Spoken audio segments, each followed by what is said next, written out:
Hi, I'm Donna Sachet. We're here at Bloomingdales in San Francisco celebrating Pride in a very special way. We are friends and admirers of Gilbert Baker, who created the rainbow flag, which is really an international symbol now of the LGBTQ community. We were so proud to share his book today. It's for sale at Bloomingdales. Share stories from the book. We have personal friends of his here. Tom Taylor was here. Dr. Jerome Goldstein was here. We had Kyle Lozier was here. We had Dan Bergerac. I can't go on with all the names of people. I was amazed. On a Wednesday night, they came out, not just for the air conditioning, but for this wonderful party to celebrate a true hero of our movement, and right here in San Francisco, Gilbert Baker. What a great guy. I knew him briefly towards the end of his life, and I feel like by being a part of his memorial years ago, and by doing this tonight, I will always be connected with him. What a great guy. He did it all for the love of the community, didn't make money off of it. He just wanted to be, have a representation, a flag that represented all our dreams, all our hopes, and in all those colors, all of our community. So I'm so proud to have been here tonight. We're in the middle of June, Pride Month in San Francisco, big parade and everything coming up at the end of this month. And I'm just glad that we were at Bloomingdale's first with the Gilbert Baker salute right here on June the 12th. Thank you. Some people looking around need to buy some clothes. No, I'm just teasing. No, you can wear whatever you want. But you want to update your wardrobe that's here on the second floor is women's wear. Men's wear is next level, third, who knows? Fourth floor. They know, they're from Bloomingdale's. And there's housewares on the lower level, which includes, you know, there's a coffee place there for an espresso. There's all kinds of outdoor furniture and, you know, towels and sheets and stuff. So if you need new sheets, you two probably do. Guess what I'm wearing? I'm wearing this because I couldn't find anything in my wardrobe that had all the colors of the flag, so I had to drape this over my arm. But those are the 6 colors of the current flag, and we're just thrilled to have you all here to just give a salute to, of all things, the person who lived in San Francisco, and he created the rainbow flag. Let's hear for Gilbert Baker. Stephen, would you take that? Stephen, would you take that? I mean, it's lovely, but we're going to do it's a very casual program tonight. Where's Tommy? I want to introduce Tommy. Tommy's the one that did this decor and was a dear, dear friend of Gilbert's throughout his life. And if you want to hear some great stories, you can read the book. If you want to hear some kind of dirty stories, you can ask Tommy. Because he lived with him, and some of the stories will still be. Oh yeah, we will. I'll just introduce you. Go. Here's Tommy Taylor. What's the face for us? Who else would you like to sit up here? Are you going to introduce the other people who sit up here, other than me? Well, we had different people that wanted to be on the panel tonight, but they did that last night at the library. And tonight we thought we'd make this more casual. So different people have the stories going back umpteen years.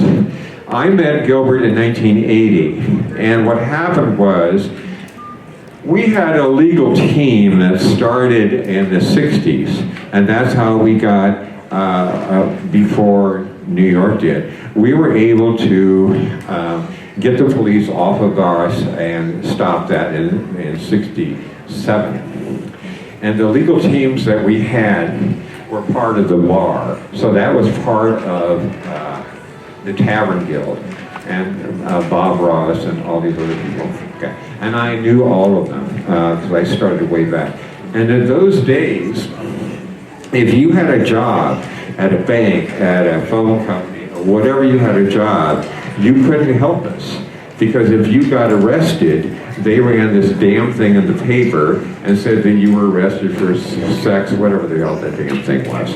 So I was 18 and had left home and all that other junk, and gone to work as a hairdresser for a gay beauty salon. Imagine. So in those days, it didn't matter if I got arrested for being at a gay bar or doing something, because I worked for 2 gay guys, and I had many other people that I worked for, that were my clients, and were very, very nice to me. It was a high-end, you know, like all the fancy people went there. So anyway, what happened was when Harvey Milk ran, he ran against, or with, at the same time, that the guy who owns the bathhouses now, the one here, Berkeley, Toronto, Chicago, so on. Okay. So he was part of that old legal team.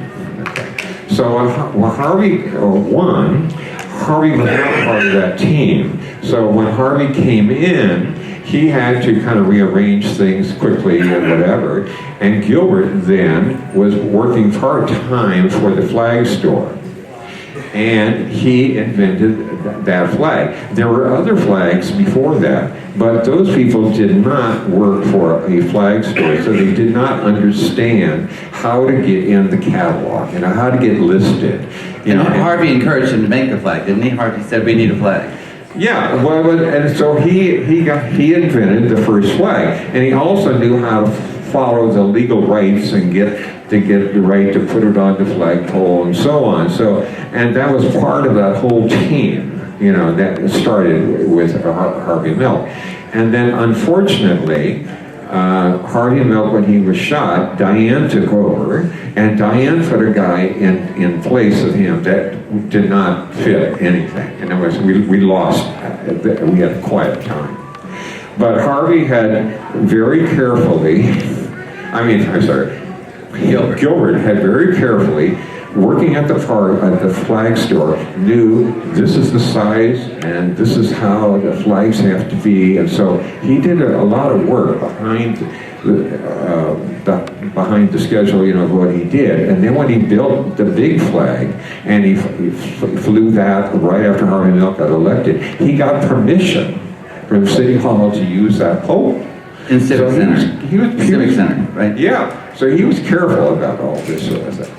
And then when and the biggest thing was, he knew the first thing, the most important thing to do, he did, was how to get this flag on the catalog and have the manufacturers manufacture it.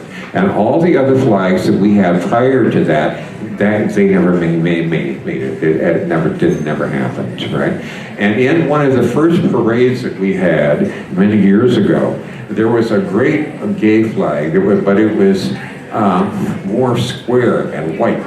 And Gilbert knew, no, it has to be a certain length and white, surrendering. We don't want to do that. And that one had a red band on the top and a big red band, stripe on the bottom, and had the word gay on it in black. And it was pretty good, but it never made it. It never made it to the catalog, and never made it in mass production. Right? And that's what Gilbert worked with, very carefully. I feel it's sort of like I'm on The View. Did anybody watch The View today? You won't believe this. Jose Sarria was mentioned on The View, not by Whoopi. Whoopi sort of introduced the section, but another of our gay heroes that lived right here in San Francisco, did all the work right here in San Francisco. You knew Jose as well. Yep. Jose Sarria passed away about 5 years ago, I think.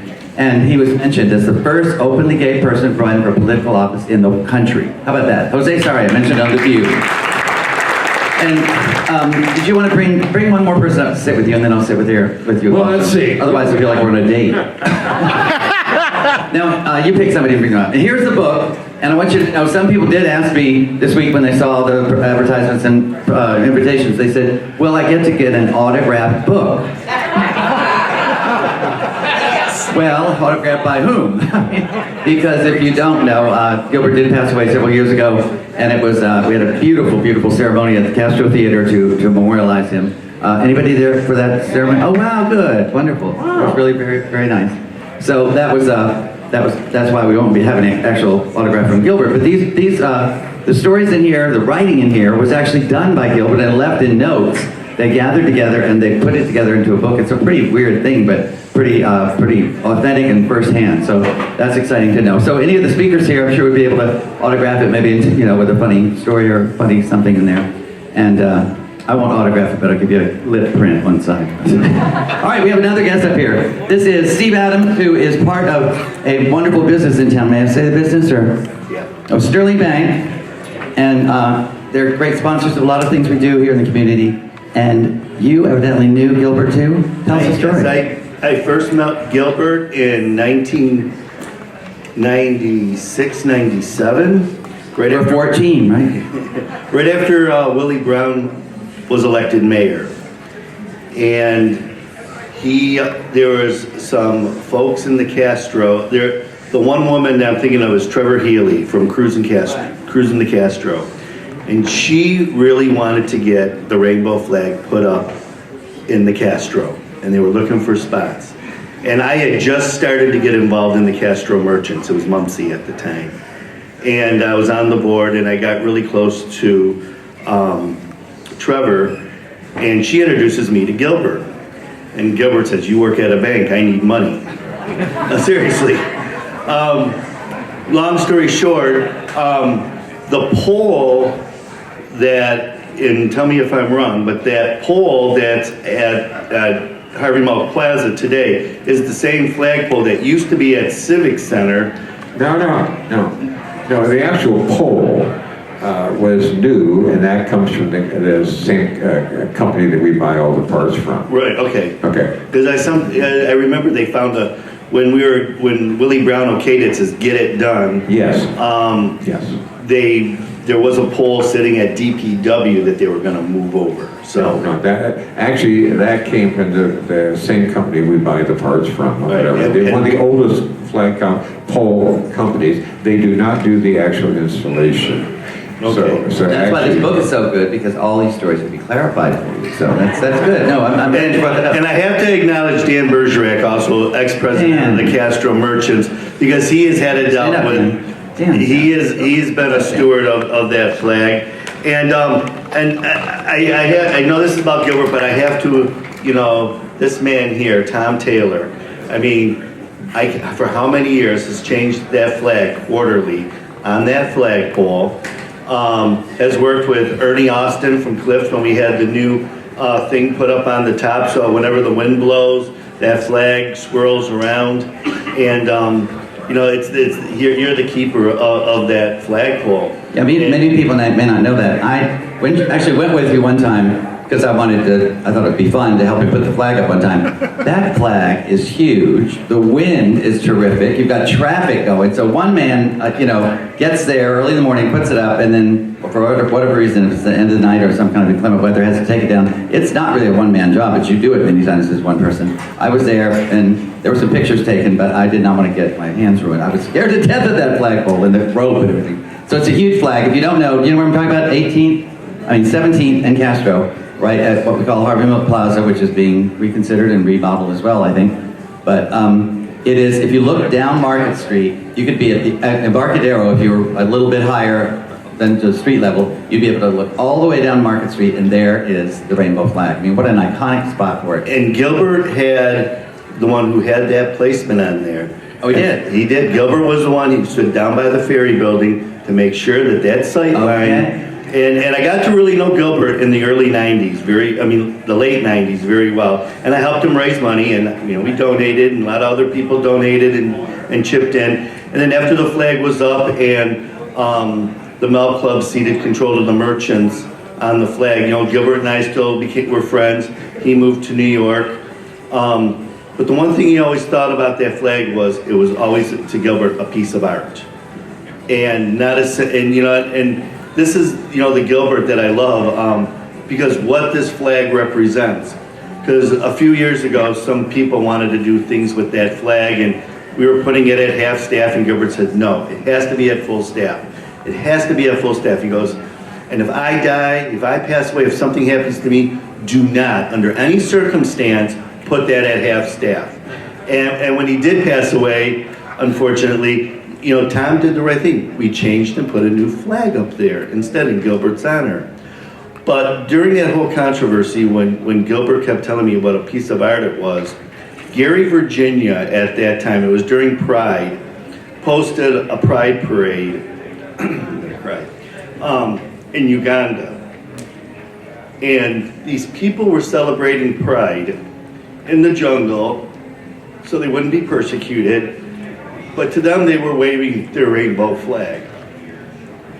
That's what a powerful symbol that this has become worldwide. When you see oppressed people in our community, to them, this is freedom. To them, this is their expression of who they are. And it's just so powerful. So when he's sitting there saying it's a work of art, I'm sitting there saying, you just changed the world. It is truly international. And And that's what sticks in my mind with Gilbert, because to him it was that piece of art. And God bless you, and I'm glad that, you know, when the day he did pass away, Cleve's calling me. Because Gilbert and I, for 2 months, he lived in New York, he would call me at 6 a.m. every morning, and then something would come out in the Chronicle, and he's like, okay, this is what you do, you just hold your ground, I have your back. That's my flag, I have your back. And you know what he did, and I love the man. Here's a funny story. We'll invite one more person up that I have an eye on, but here's a funny story. When another person had a misconception, they said, so tell me a little bit about Gilbert. And I said, well, come to the thing, I'll hear all about it. I can't come to the thing, but just tell me something. Did he die a millionaire? Because that flag is everywhere. Tommy, did he die a millionaire?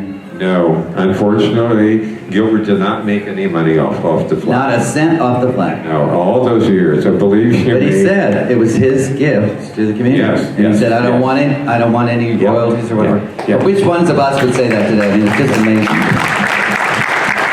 That's why when I met him in 1980, he needed a job. I mean, he was working part-time for the flag company, and he got them, he finally got it manufactured. And then he was very big in the marijuana business. You know, he was he was doing all that. And, you know, he didn't have any money, so I was working at a topless bar, and I had worked for many years. And of course, Gilbert was a lot smarter than people really knew. And so I was working at this one topless bar, I had actually 3 or 4. The guy was very successful. And he was very big at raising money for the Democratic Party. And of course, I'm running and doing everything at work. And he's gone doing that. And of course, Gilbert got there, and he loved rhinestones. Oh, Gilbert loved rhinestones and all that sort of stuff. So he knew, though, when he designed the flag, that he could not get a flag in the commercial catalog if it had rhinestones on it, if it had any pieces, it had to be a certain size, and he knew all that. So when I hired him and gave him a job, I said, here, you can put rhinestones on this 37-foot big drape I had at that club and everything. And he caught the idea by just watching that the guy who owned the club was very big in the Democratic Party. So the next thing you know, we met because we were at a meeting for the 1981 Gay Day Parade. And I didn't really like it because I worked all the time. So Gilbert started to work for me, and then he figured out right away that my boss, well, the guy in one place, was big. So the next thing you know, I don't know how he did this. I don't remember how it happened. So the next thing he does, he tells the guy that owns the place that I guess us 2 fags are going to quit, which, that was never going to happen because I ran the place. And he wanted to have a gay history thing for the Gay Day Parade in 1981, and he wanted it on the marble floor on the main level of the Capitol, up here on Market Street. So I come to work one day, and I'm down in the office doing everything, and my boss says to me, the guy, oh, you can have your gay flags, gay history exhibit on the marble floor. Oh, how that happened? When Gilbert knew how to do that. So Gilbert was very wise on how to work with the political people. And he also worked with doing a lot of the big dances and all the other things that showed up at City Hall. And he worked and Diane, he worked for a while, but then Diane and him got into it. Let's not go there. How many people remember there used to be dances during Pride Weekend, and the last one at City Hall, I think, was called Reunion. Did anybody go to that dance? At City Hall. It was, well, not many of you. Well, some of you maybe don't go to dances, but it was so incredible because, anyway, it was in City Hall, and it was incredible, and unfortunately there were a few, misbehaviors that wandered into an office and got in trouble, so, you just have to watch out when you invite people. So nobody go into any of the offices of Bloomingdales tonight. We don't want any trouble here. Tommy, before we go further, why don't you thank our filmer, because if many of you were here, maybe because you saw the little film commercial, I thought we did that in one day, 1 hour, and it was up online the next Monday. That was fast. I don't think The View works that fast, but introduce him. Well, here he is. 6 years ago. Come on out there. Come on out. You're on stage. Come on out. 6 years ago, when we did it the very first time with the guy, Jay and everything. You mean did the display here? Yeah.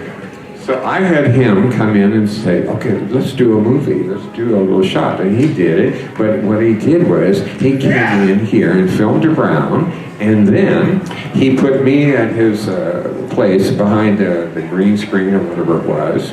And so we had this program that he put out, and there it was. And the guy that did all this work and so on. And then, boom, the guy who was the head of this store found it. And then before you know it, you tell him. It's actually very funny. Number one, I'm not used to being in front of the cameras. I know, he's always behind it. All the interviews with Gilbert and with Tom and everything. When you watch those films on YouTube, there's actually a full version and a short version, which really gets into the whole history. And there's a lot of great shots of Gilbert and stuff like that. But it is kind of funny because it was all the interviews were filmed in my kitchen on a green screen. And I have to say it worked very well because it looks like they're sitting here in the middle of Bloomingdales, and it certainly eliminated a lot of the audio stuff. And that was really interesting though, because it was this thing at Bloomingdales, and it happened so fast, just like this did actually. So how many years has it been going on here? The flags, how many years have they been here? This is my 6th or 7th year since we've done that. 6 or 7 years, yeah. So yeah, and then we had Peter Gabriel, who is I'm a big fan of that man. He's so informative about gay history and all of that, and so yeah, that's how. So another round of applause for Bloomingdales. Thank you for giving us this show place. And it is amazing. I mean, what a great atrium. Some of those flags you said you have trouble displaying because they're so big. Where else are you going to put them? So they gave us this huge atrium, and we were able to do that there. There's also a sewing machine up there. We're going to get to that in a minute. Before we do, though, a big part of tonight is this book that only recently came out. And I have not had time to read the whole thing. I kind of sped read it because, I wanted to be informed, but I haven't read the whole thing. But one of the things that intrigued me when I got the book and was glancing through, Dustin Lance Black, who's an Academy Award-winning screenwriter, many of you know from the Milk movie and was also involved in When We Rise, wrote the foreword, and I just want to read a portion of it for you to get a sense of what this book is about. Yes, I wear glasses when I read. First of all, what a great title. Rainbow Warrior, My Life in Color. If you knew him, that just sounds like him, because he was a fighter. He could have named it, I think one of the alternative titles was The Betsy Ross of the Gay Community, but he didn't do it. That was several times. But see, I was always the quiet guy behind him, but I was the only guy that knew how to technically get things done. So through all those years, I was always working with him how to get it actually done. And when he finally got the big mile-long one in New York, it says in the book, I took him back to the big thing and we shot the machines, and we did all that. So that was years and years ago. Sorry, go on. That's okay. So it's just a paragraph I want to read, but if you are interested in history, if you're interested in Gilbert Baker, if any of these stories have sort of developed an interest, just listen to these words. These pages is Dustin Lance Black. These pages hold Gilbert's joy, his visions, untamed spirit, flashes of unbridled bitchiness, and all of the unvarnished truths of who he and his collaborators were and are. These pages share his moments of towering confidence, his vast periods of great doubt, his tireless search for accomplices to help him realize his impossible dreams, and those few moments of success that made all the suffering worthwhile. This book tells the story of an artist and an activist's unyielding, lifelong dedication to a single creative notion, and his courage to let that creation go, to let it be shared, to let it bend and find new forms in order for it to remain timeless, boundless, and ever-inclusive of our growing LGBTQ family. These pages are now the worthy home of this exceedingly rare, once-in-a-generation, irrepressible voice. So kick off your shoes, hell, strip down to your underwear, find a darkened hallway, and let his voice show you how the impossible might come to be. So that's Dustin Lance Black. Okay. Before we go any further, I told you we're not going to talk all night, so I want you to be able to meet some of these people. We're going to break, and you can chat with people individually and share your stories. But I also want to make sure nobody in the audience. Do you need to get back to your camera? I'm sorry. Well, actually, I would like to add one quick thing before I do the stage here. It's very interesting. If you watch the promo for today's event, you will see there's some footage there of Gilbert marching in San Francisco's Gay Pride Parade, which happened because of Tom and Jerry. Jerome is over there. Jerry's over there with your lights Thank you, on. Jerome. You may please Stand up. and wave and do your. There it is. Thank you, Jerome.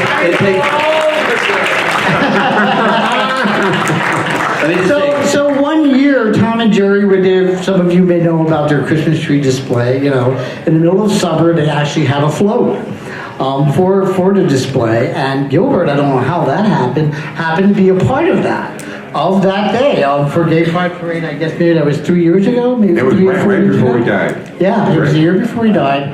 And what Gilbert didn't know is that, so I was running the camera, but what I kept doing was I would run way up ahead of him and I would shout at the crowd and I would say, so just so you know, on his way up here is the creator of the gay flag, Gilbert Baker himself. So I kind of gave them a little bit of a preview of what was coming. So when Gilbert would come up there, he would be surrounded by people shouting and applauding and yelling his name. I still to this day don't know if he knew that they knew, by me doing that. However, it's just so wonderful that I have that footage of him in the Pride Parade, sucking that up. It's just so wonderful for him to have that moment, and I just figured I'd like to share that. He deserved every bit of it. I remember, as I only knew him maybe 5 or 6 years at the end of his life, and one of the stories I will share that's really very emotional to me, he kept saying every time, oh, they'll remember the flag, won't remember me. And I had to confess to him, one of the first times I introduced him, I said, and now Gilbert Baker. So I really didn't know him. So he was convinced the flag would be remembered, but his name and he would be forgotten. And I saw him in the lobby of the Castro Theater when they played the When We Rise series in one big day, and he had a break in the middle. And I was coming out of the bathroom, he was going in or something, and I ran into him, and he looked at me, I said, now do you really think after this movie, after all this, that they won't remember the creator of the flag, not just the flag? He said, yeah, I think so. I mean, what a great thing before he died to think maybe they will remember. And we do remember today. Gilbert Baker, one more time. Gilbert Baker. Okay, I would like you to get back to the camera. Jerry, come up here. This is the other half of Tom and Jerry. Tom and Jerry, get it? Come on. And they do the most fabulous Christmas tree in the world on 21st Street. They have a video, a documentary that was made about it. I saw several years ago. It was in the Frameline Film Festival. And they are so proud of that as their gift to the community. They don't make a dime off of that either. But that's their gift to the community, that wonderful tree. There's a place for children. They have a Santa that comes. They throw big parties. And I'll only say this about Jerry. It takes a lot of fresh batteries to beat Jerry. Or a lot of juice in your ass. Oh! So tell us a fun story, Jerry, and keep it relatively clean. We're at Bloomingdales. Okay. Well, first you should tell them that we were already together 5 or 6 years or 7 years before we met Gilbert. How long have you been together? What? How long have you been together? 47 Well, we've years. been together 47 years. 47 dedicated years. People say to Tom Taylor, how did it happen? And he says, I don't know. It just happened. But what made it happen, Tom? I don't know. It's just the way we are. And we have been extremely fortunate, I think, in our lives together, in that we have never sought after any, any fame or fortune or anything like that. It's all kind of like fallen into our laps. And we try to give back as much as we possibly can to everyone who has been so generous to us. Despite accusations that I'm the biggest asshole that I've ever met. And I have that quote from 2 people on the internet today. Today. There are a couple things that I want everyone here to remember. First and foremost is Captain Kirk. Never heard of him. Captain Kirk is the guy who took us and Gilbert's ashes out into the bay, passing by Baker Beach, and we together spread his ashes. Another important thing that I think many of us don't really appreciate is that Gilbert's sense of fashion was really only appreciated fully by the women he knew. Amy Casey, Jillian, Carol Lee, and a few others. And they would just oogle as Amy and her daughter do now. Oh my God, Gilbert made the most fabulous dress for me. He made the most wonderful scarf, and I'll never forget them. And the men in his life, I think, were able to appreciate what he did in terms of advocacy for all of us. But his greatest moment was when Tom and I would be in New York. Of course, Tom Taylor owned shops at the best places, you know. So we were having a little lunch at Bergdorf's, and Tommy and Gilbert excused themselves to the table, and where are they? In the women's fancy dress department, you know. And the sales ladies are all clutching with each other. What are these two doing here? They're trying to steal our fashion. And Gilbert was really, really wonderful about that. And a fantasy I always have about Gilbert Baker is the following, and I'll end with that. And that is that he was resting in his basement apartment in Upper Manhattan, and he heard these voices outside saying, "March, march, march, march." And Gilbert was always up for it, right? So he threw on his clothes and got out into the street and marched 4 blocks down, only to find out that it was the neo-Nazi march. Ready for the call. Okay. Thank you, Jerry. I want to thank you. Yeah, I love seeing so many, not just friends of mine in the audience, but friends of the community. I want to recognize Kyle Osher is out there. Hello, Kyle. I want to recognize Patrick. Is that Patrick Riley's there? Patrick. I want to recognize, we did recognize Dan already. I want to recognize Strange to Jim is here, if you've heard of Strange. Bruce Bodette, a member of the Pride Board. This is really a test of my memories. Thank goodness I write a column. And I'm sorry if I'm missing some people, but before we go any further, you guys stay here because you're very decorative. And I'm going to do a little quiz now because we've gotten a lot of information in a short time. Then we're going to take a little break and you get to chat with people that knew Gilbert, maybe glance through the book and shop a little bit too. Don't forget to shop a little bit. What's that? And talk to me. And talk. Oh, you want to talk to the camera? You can also talk to the camera and tell me, ask some questions and stuff. But we're going to do a little quiz, and just yell out. There's no prize, or just yell. Oh, and Patrick Carney's here, who does the Pink Triangle project on top of Twin Peaks. Sorry, Patrick. I just like what you're saying. So I see 6 colors here. Weren't there more for the original gay flag? Yes. How many? 8 colors. Great. What are the 2 that are missing? Pink. Black. Indigo. Pink and teal. One shade of blue. What was it? Blue, teal? They're both right out there. The ones are hanging out. There's one that's the 6th color, and the other 2 are the 8 color. Oh, so they can see the whole thing. So you can actually see the color. As you go up and down the escalator. Great. And one thing we learned today, Gilbert Baker lived in San Francisco most of his life. He did move to New York and lived there for a time too. But where was ashes spread? Right here, which I think is really charming. He called himself the Betsy Ross of the gay community because he really was a skilled seamstress who knew how to sew, evidently made these dresses. But when he made these flags, it was a labor of love. The machine that you see out here is one of the sewing machines that he actually touched. You can dust it for fingerprints. I mean, there were several machines involved in the process, but he certainly used that machine, and that is one of the producers of the flag, which we may want to tell a story about in 1 second. But one more quiz question.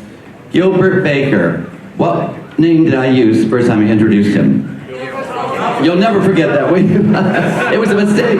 Okay, now before we go on, I want to tell one other funny story. When they put the flag up in the Castro, we were all so excited. I'm not as old as these two, certainly, but I go way back too. And I remember when that flag went up, I thought, now that is really something. They're going to put a flag there, and that pole was so huge. And they put it up. Within weeks, there were letters to the editors saying neighbors were complaining, don't they always, that the flapping was keeping them awake at night. It was a big flag, and there were apartments right around there.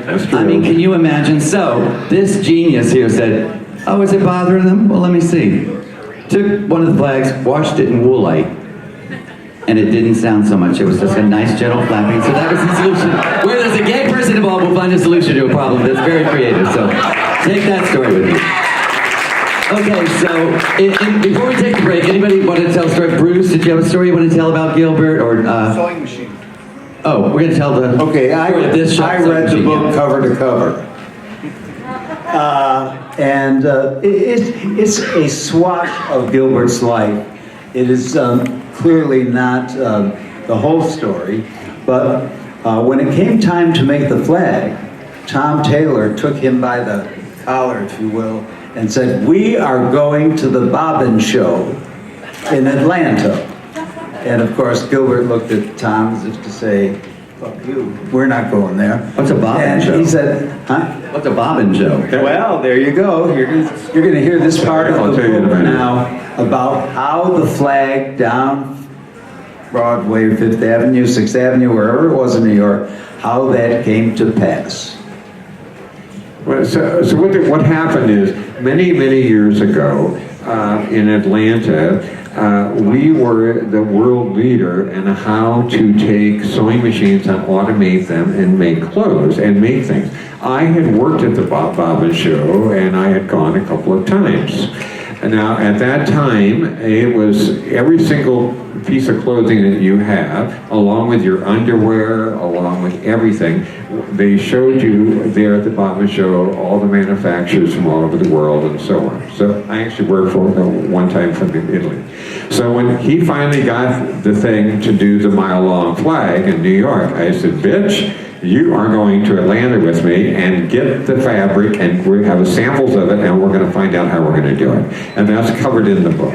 And there were many new things, but they didn't work. And actually the machine that actually made that flag is the machine when you have a pair of Levi's. It's that machine that does those two seams there. And it has been, and it does not have a bobbin, so it continues.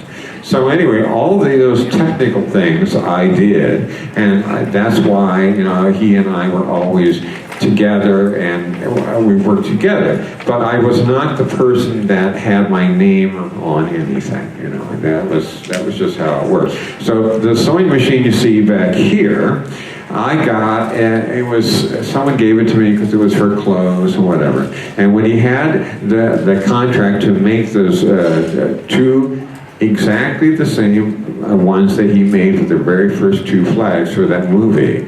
Was it the Harvey Milk movie or was okay? There's so many different movies. Milk. Which one? When We Rise. When We Rise. Okay. So he got the contract from the company to do it. So then he came to he was living in my shop. He was in New York. I came to the shop, and he actually bought all the garbage cans and he dyed the fabric was cotton, and he made that, and that was that particular machine. When he moved to New York, he never had commercial machines there. But when he did the big flag in Key West, and when we did the big one in New York, that's when we went to the Bobbin Show, and we went through all, and then we leased the machines for the actual time that we do it. So I handled all of that, and there was a lot of technical things behind the stuff, but because I had already been sewing for years and years and doing all sorts of big draperies and so on, so I was the person that helped him with all those things, and all his other friends actually do not sew. Wow.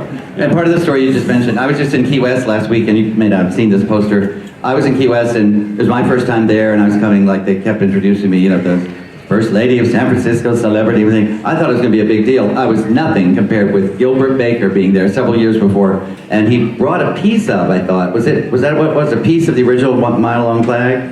No, well, actually, the one that was done in Key West was the 8 colors. Okay. And the reason he didn't want me to come down there, because, I had gone over, he had the guy that ran a place where they make the sails for boats, you see. But the one thing he did wrong was he tried, because it was a narrower flag, much more, and 8 colors. Because the streets are narrow there. Because of Duval Street and all the narrow streets. Yeah, those streets, yeah. But the problem is that the guy there and he used a pair of scissors, and he knew he wasn't supposed to do that. So I kept saying on the phone all the time, "No, you're all right, you're all right, you got it." "Oh yeah, don't worry, you're not coming here." And then of course after he died, they sent me a big piece of that flag and went and made banners out of it and so on.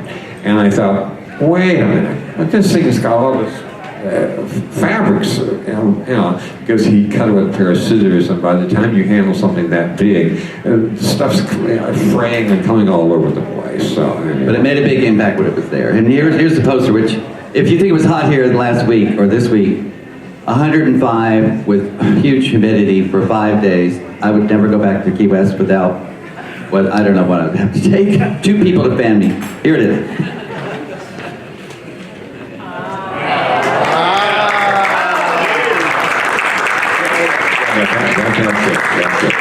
So with that, we'll take a little break. There's wine and there's snacks, hors d'oeuvres, wonderful hors d'oeuvres, and we'd love to have you talk to the camera over here if you'd like. Talk to each other, meet the dog, whatever you want to do, and shop at Bloomingdales. Thank you for being here. We'll come back in about an hour. I'm an old friend of Gilbert. I'm actually in the book. I'm Janice Strassheim.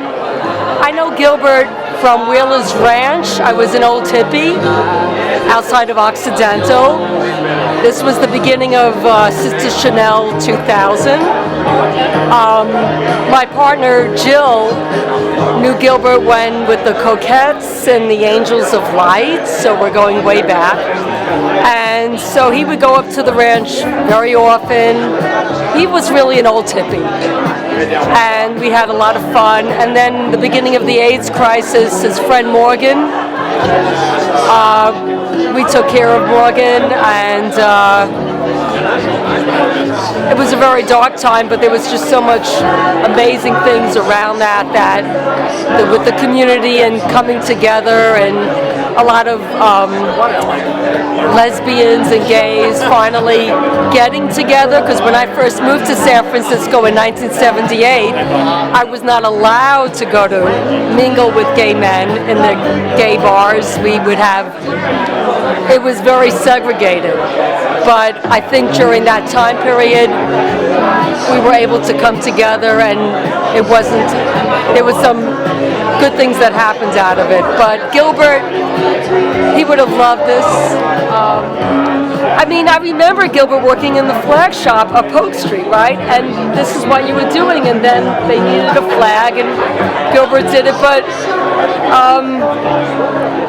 he was a drama queen. He just wanted whatever it was, and he threw himself in it, and this took off. But it could have been something else. It was the drama of everything. Came from a fundamentalist Christian family in Kansas.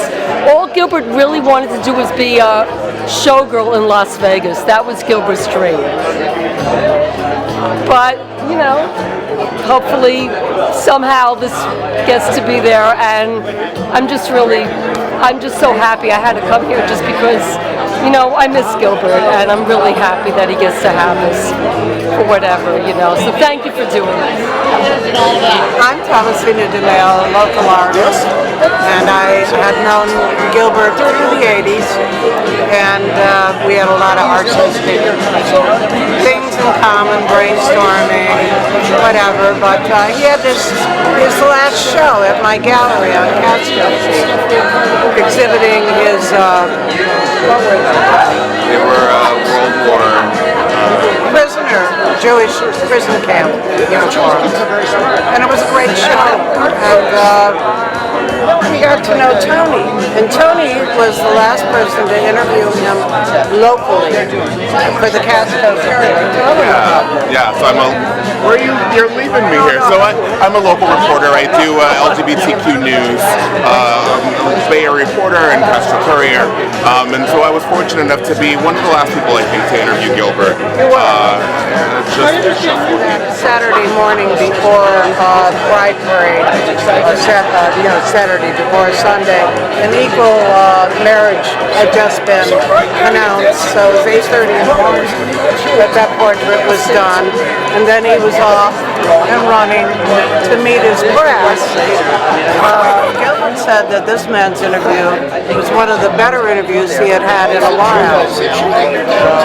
And you're very sweet to remember that.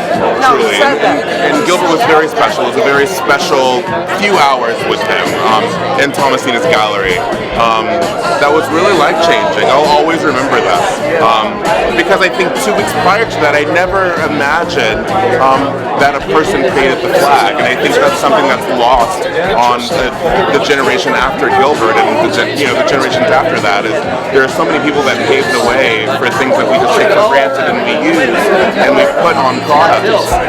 But it started somewhere, and it started with an idea, and I learned that thanks to Gilbert and Thomasina and being connected to the previous generation. It really is impactful, and I hope that as a journalist I can continue to share that message with the next generation. Thank you, honey. I'm Angie Traeger. I'm Tom's niece. I grew up with Andy Taylor, and I grew up with knowing Gilbert and Tom's wildly crazy parties, and also Alice, a good friend of Gilbert there. And my story is about making wedding invitations.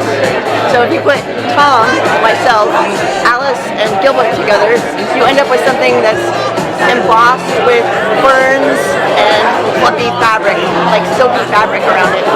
And Gilbert walked in and saw my husband and I trying to cut this very fussy, silky fabric. And he said, "Stop, what are you doing with that fabric? This is going to be very difficult. Stop, give me the scissors." And so he started massaging and caressing the fabric as if he was like, "I'm getting to know you, fabric. I'm going to make you fit around these invitations." And he started ever so like you could hear every cut. I just remember the big stretch of the invitations, and he got them all cut, and they all wrapped, and we tied the ribbons, and the invitations went out a little late, but Gilbert saved the fabric day for the invitations. My name is Daniel Bergerac. I am the immediate past president for 5 years of the Castro Merchants Association. I met Gilbert about 5-6 years ago when Tom and Jerry were in the Pride Parade. I was driving Jerry's Tesla in that parade. Anyhow, I saw Gilbert in the Castro when We Rise was opening, and I said, "Gilbert, we've got to go up and get a picture of you and the flag to put in the Castro guide that we produce every year." And as we're walking up there, I said, "So, Gilbert, how does it feel when you see in some third world or developing country an LGBT march and they're waving your flag?" He goes, I feel two things. One is that it feels really, really great to see that my creation has taken off so much. And then the second is that I'm really pissed off I've never made a cent off that fucking flag.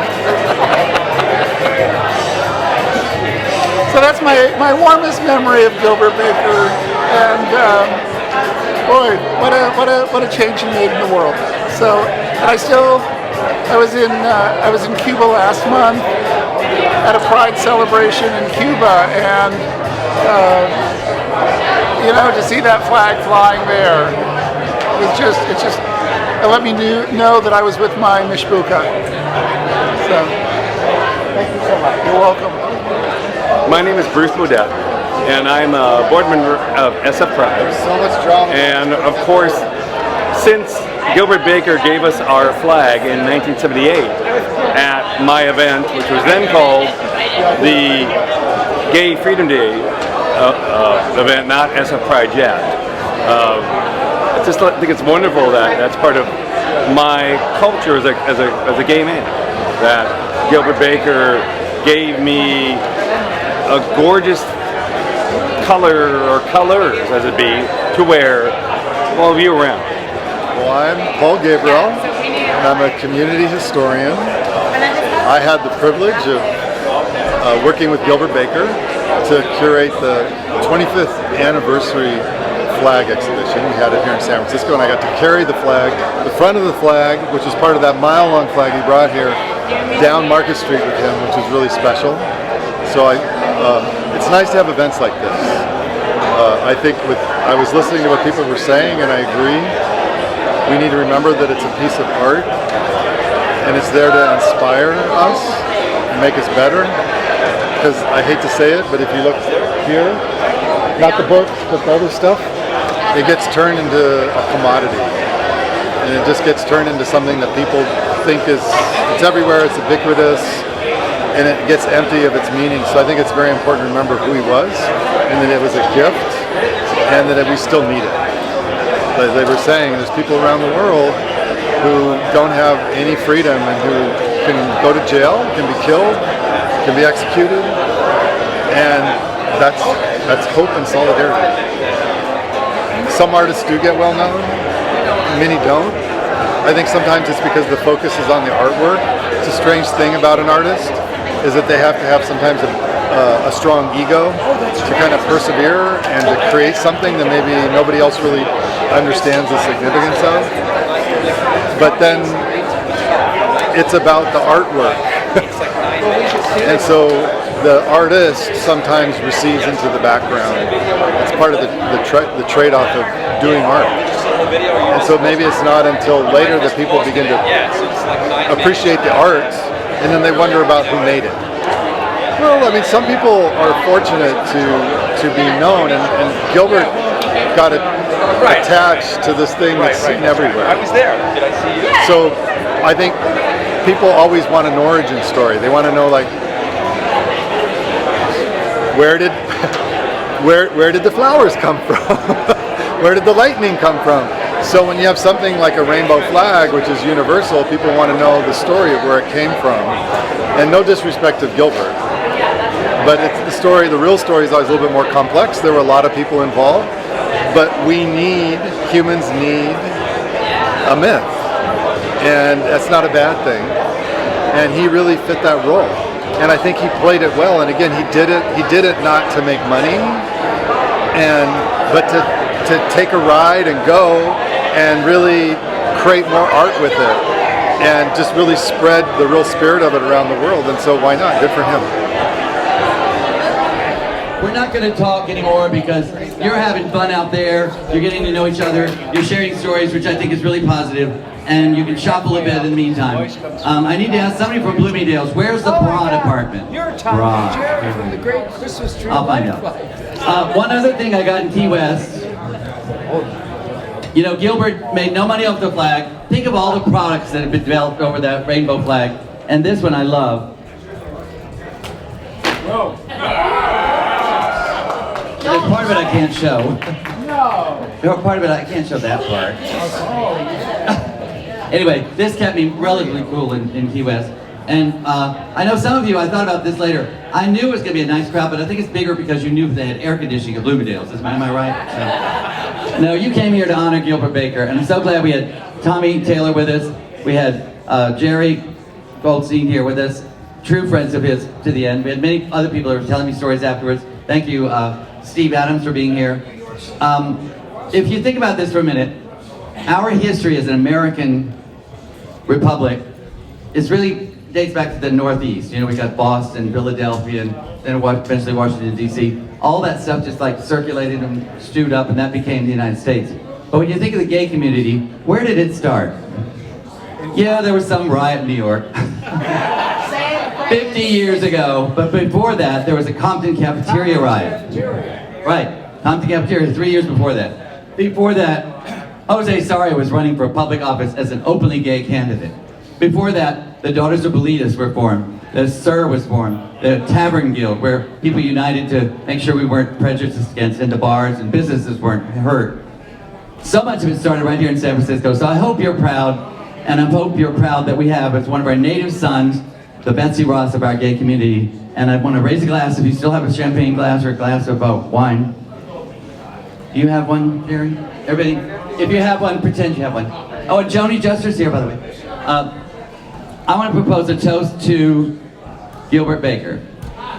It's not Gilbert Sullivan, Gilbert Baker. He touched a lot of lives. He never thought he'd be remembered. But do we remember him? Yes. Hip hip. Hip hip. Hip hip. Gilbert Baker. Thank you again, Bloomingdales, and thank you for the refreshments from Tommy and Jerry and our sound man over here. And please stay and shop. They're open till midnight, did I hear? No. 9 o'clock. Till 9 o'clock, I think. So make sure you stay and shop a little bit. And tell your friends that you were here for this special event. Get a picture with the sewing machine. I'm Donna Sachet. Thank you for being here.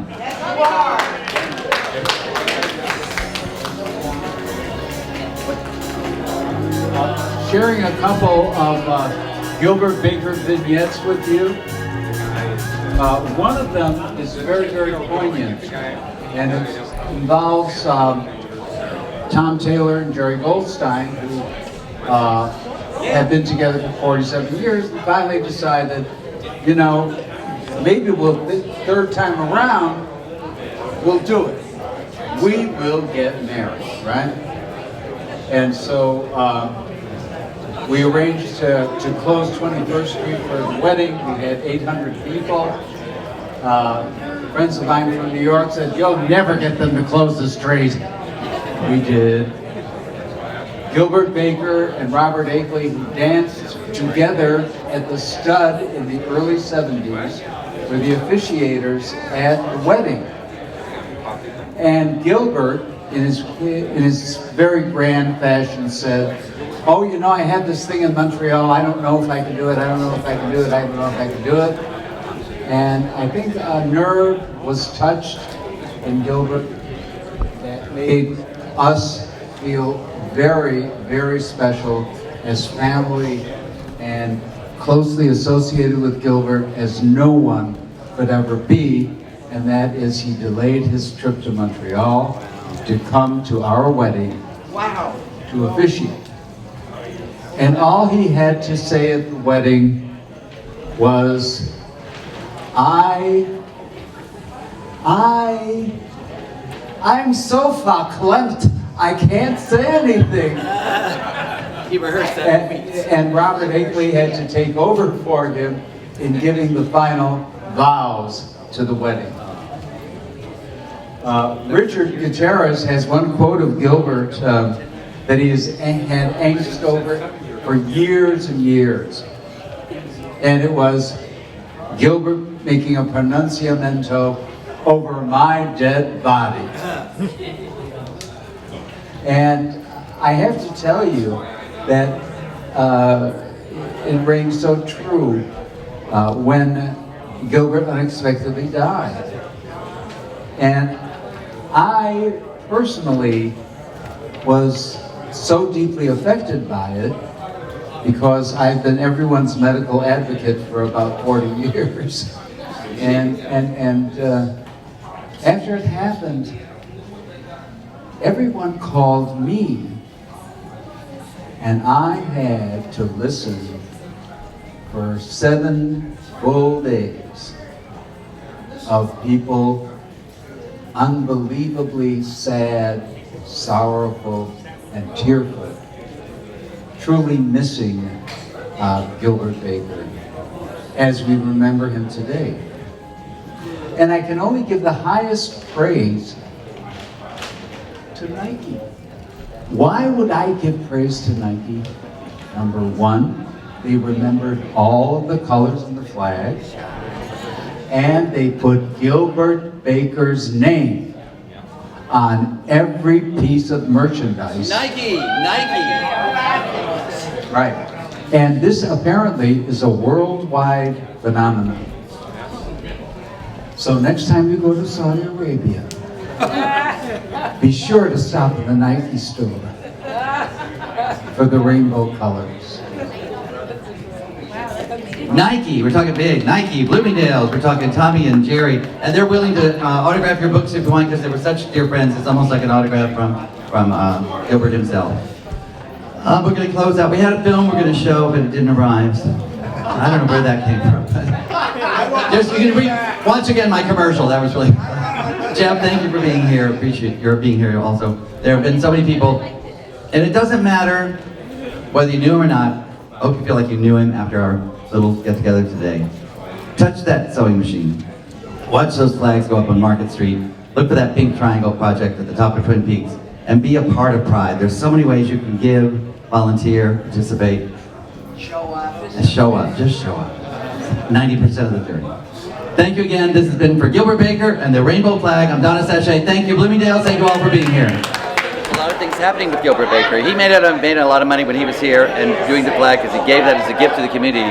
But there are ways that that flag and his memory is being turned into a wonderful, wonderful memory. One of those is Nike. Can you believe Nike is adopting his image, his name, his flag as part of a trademark for their products. You'll see shoes with the Gilbert Baker flag and his name. You'll see shirts and shorts and outfits with his name and the flag. I mean, that flag is going to be in more places than it ever has been, and it's been in a lot of places. So thank you, Nike, for that. Thank you for San Francisco to continue to honor his name. Gilbert Baker, you had no idea what you'd done. And as I knew him, one of his biggest concerns was, of course they'll remember the flag. The flag's everywhere. That's out of my hands now. But they won't remember me, please. They don't. I said, Gilbert, how could they not? You're the Betsy Ross, as you said, of the gay community. But he didn't really think he would be remembered. And when I went to the When We Rise at the Castro Theater, I met him in the intermission in the lobby, and I said, can you tell me now, after this, after all that's happening, after all this attention you're getting, that they're not going to remember the creator of the flag, not just the flag? And he smiled, and with a tear in his eye, he said, I think they will remember me. And boy, does that feel good. We should remember him. Remember, Gilbert Baker created the rainbow flag all across the globe, our symbol of the LGBTQ community.